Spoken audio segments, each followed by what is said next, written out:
मी स्वप्नील आणि तुम्ही पाहताय SPO भ्रमंती, जिथं आज आपण करणार आहोत एक पराक्रम। त्यामुळे आजची व्हिडिओ फार इंटरेस्टिंग होणार आहे, कारण आजच्या एका दिवसामध्ये आपण एक नाही, दोन नाही तर तब्बल 3 किल्ले सर करणार आहोत। होय मित्रांनो, निमगिरी, हडसर आणि चावंड असे तब्बल 3 किल्ले आज आपण एका दिवसामध्ये सर करणार आहोत। त्यामुळे जर का आमचे एफर्ट्स तुम्हाला आवडले तरच व्हिडिओला लाईक आणि शेअर करून चॅनलला सबस्क्राईब करा, पण कमेंट बॉक्समध्ये मात्र जय शिवराय लिहिणं अनिवार्य आहे। त्यामुळे जास्त उशीर न करता आपण आजच्या आपल्या प्रवासाला सुरुवात करूयात, चला।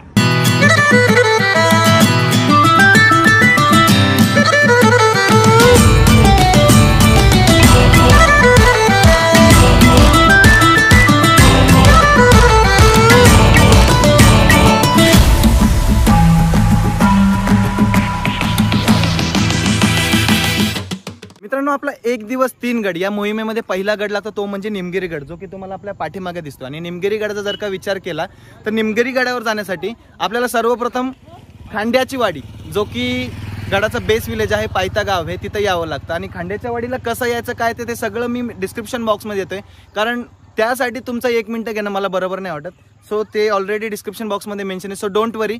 तर आता जास्त काही उशीर न करता आपण गडाच्या दिशेने प्रस्थान करूयात।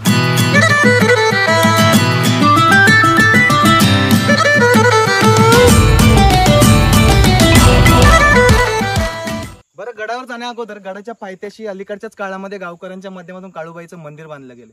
मला वाटतं आधी आपण त्या काळूबाईचं दर्शन घ्यावं आणि मग गडावर जावं। तुम्हाला काय वाटतंय, घ्यायचं ना दर्शन? बरं, मग आपण आता काळूबाईचं दर्शन घेऊ आणि मग गडावर जाण्यासाठी सुरुवात करू, चला।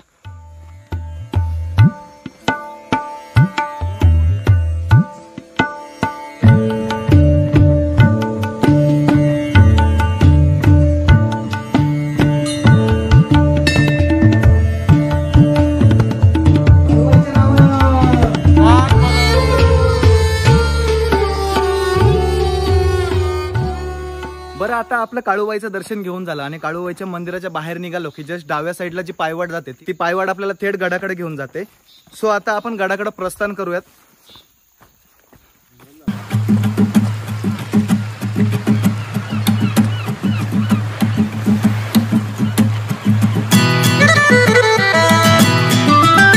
काळूबाई मंदिरामधून थोडं पुढे चालत आल्यानंतर इथं एक उजव्या बाजूला पायवाट जाते, तिथं गेल्या गेल्या आपल्याला वीरांच्या वीरगळी बघायला मिळतात। आपण ते जाऊन बघूयात, तुम्हाला दाखवतो, चला।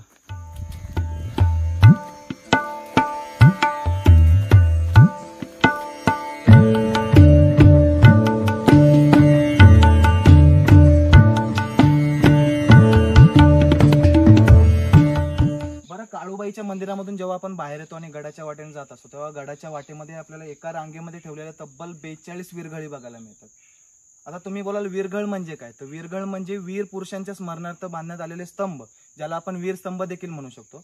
आणि मोस्टली महाराष्ट्रामध्ये या वीरगळी आपल्याला जुन्या मंदिराच्या, प्राचीन मंदिरांच्या बाहेर आपल्याला हे बघायला मिळतात। बरं, वीरगळ ही संकल्पना कर्नाटकामधून महाराष्ट्रामध्ये आली असं सांगितलं जातं, कारण कन्नड भाषेमध्ये कल्लू म्हणजे दगड आणि वीर कल्लू म्हणजे वीरांचा दगड, त्यावरूनच महाराष्ट्रामध्ये वीरगळ हा शब्द प्रचलित झाला असावा असं विकिपीडिया बाबाला वाटतं। बरं, त्या वीरगळींपासून पुढे आलो की वीरगळींच्या जस्ट ऑपोजिट साईडला तिथं आपल्याला हनुमानाचं मंदिर लागतं, जिथं हनुमानाची मूर्ती देखील आहे दगडामध्ये कोरलेली, तुम्हाला दाखवतो ती।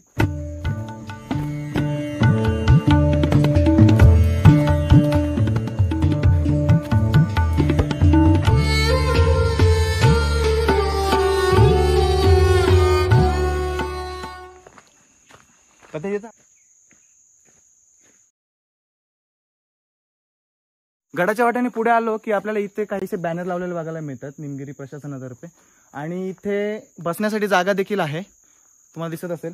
आणि जस्ट या साईडला इथे वॉच टॉवर बघायला मिळतो, जिथं तुम्ही वर चढले का तुम्हाला रस्ता सहज भेटेल, तुम्ही रस्त्यावर नजर ठेवू शकता। तर आपण वॉच टॉवरवर नाही जायचं, आता आपण पायवाटेने सरळ किल्ल्याकडे जाऊयात, चला पद्या।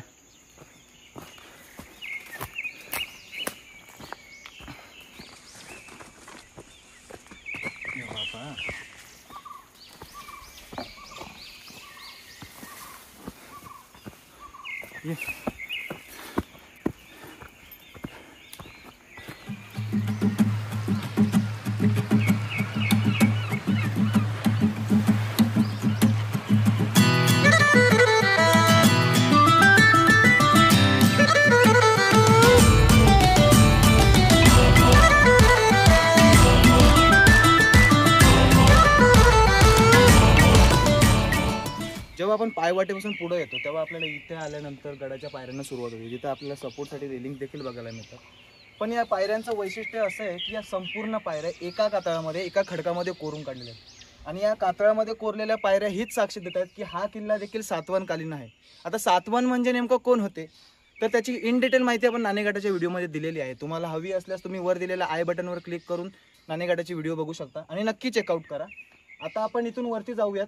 इथं थोडासा पॅच खराब आहे, इथल्या पायऱ्या जरा उद्ध्वस्त अवस्थेमध्ये आहेत, पण या पॅचमधून देखील आपल्याला वरती जायचं आहे. सो आपण तिकडे जाऊयात.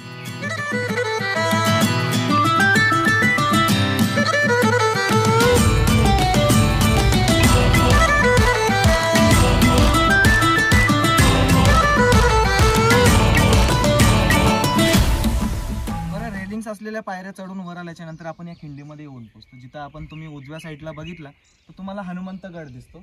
आणि आपण जिथं चाललोय तो आहे निमगिरी गड. अगदी शेजारी शेजारी गड आहेत.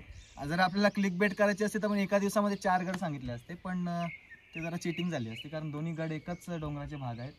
तुम्ही जर का निमगिरी गडावर येणार असला तर तुम्ही हनुमंतगड देखील करू शकता आरामध्ये. आता आपण वरती जाऊयात. इथे देखील कातळामध्ये कोरलेल्या पायऱ्या आहेत. त्या पायऱ्या चढून वर गेलो की आपण सरळ किल्ल्याच्या दरवाजापर्यंत पोहोचू. सो चला.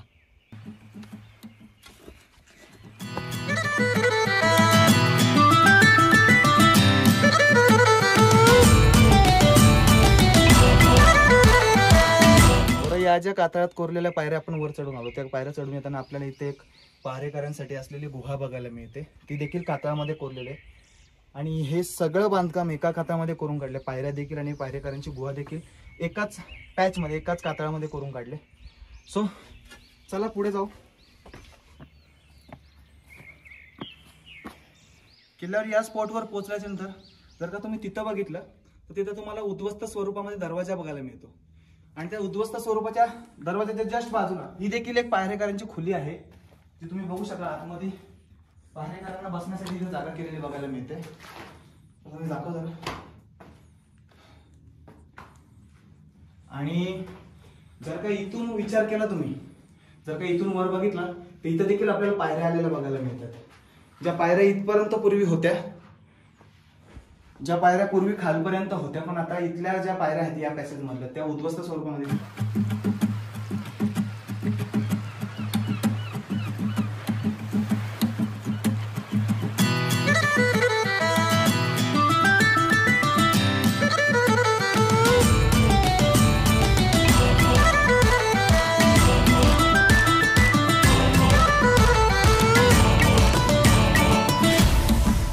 दरवाजामधून आपण जेव्हा पुढे येतो तेव्हा आपल्याला इथे टाक्यांचा समूह बघायला मिळतो. तिथं 3 टाक्या आहेत पाण्याच्या. इथे देखील एक टाकी आहे, त्या पुढे देखील एक टाकी आहे, त्या तिकडे एक टाकी आहे, आणि इथे खाली बघितलं तर खाली देखील पाण्याची एक टाकी आपल्याला बघायला मिळते. म्हणजे याचाच अर्थ किल्ल्यावर पूर्वी मानवी वस्ती होती.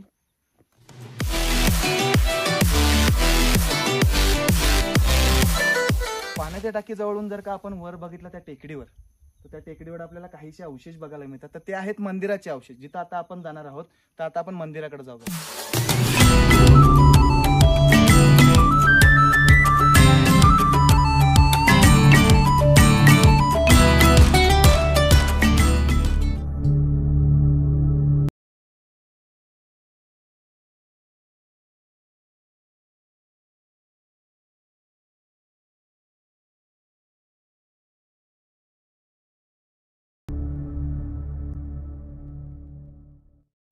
मंदिराच्या जस्ट तुम्ही ऑपोजिट साईडला बघला, इथं देखील आपल्याला पाण्याच्या 2 टाक्या बघायला मिळतात. आणि त्या पाण्याच्या 2 टाक्यांपासून सरळ आपण थेट पुढे बघितलं ना तर तिथे तुम्हाला माणिकडोह धरणाचा पात्र बघायला मिळतोय. आणि जर का गडाच्या या बाजूला तुम्ही विचार केला तर गडाच्या या बाजूला तुम्हाला पिंपळगाव धरणाचं पात्र बघायला मिळतं. बरं, निमगिरी किल्ल्याचा विचार केला तर निमगिरी किल्ला देखील सिक्युरिटी पर्पजने बनवण्यात आलेला आहे. नाणेघाट प्राचीन व्यापारी मार्ग, त्याला संरक्षण हेतूने जी किल्ल्यांची फळी उभारली गेली होती त्यामध्येच निमगिरी किल्ल्याचा देखील समावेश होता.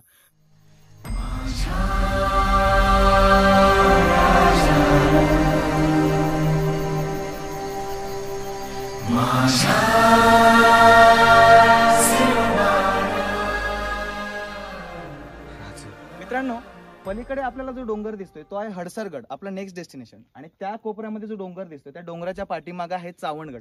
तिथेही आपण आज जाणार आहोत. पण निमगिरी गडाच्या भागामध्ये एवढंच. भेटूयात पुढच्या भागामध्ये जिथं आपण हडसर किल्ल्याबद्दल जाणून घेणार आहोत. जर व्हिडिओ तुम्हाला आवडली असेल तर व्हिडिओला लाईक आणि शेअर करून चॅनलला सबस्क्राईब करायला विसरू नका आणि कमेंट बॉक्समध्ये जय शिवराय लिहायला मात्र विसरू नका. तर या आजच्या भागामध्ये एवढंच. भेटूयात पुढच्या भागामध्ये. धन्यवाद. जय शिवराय.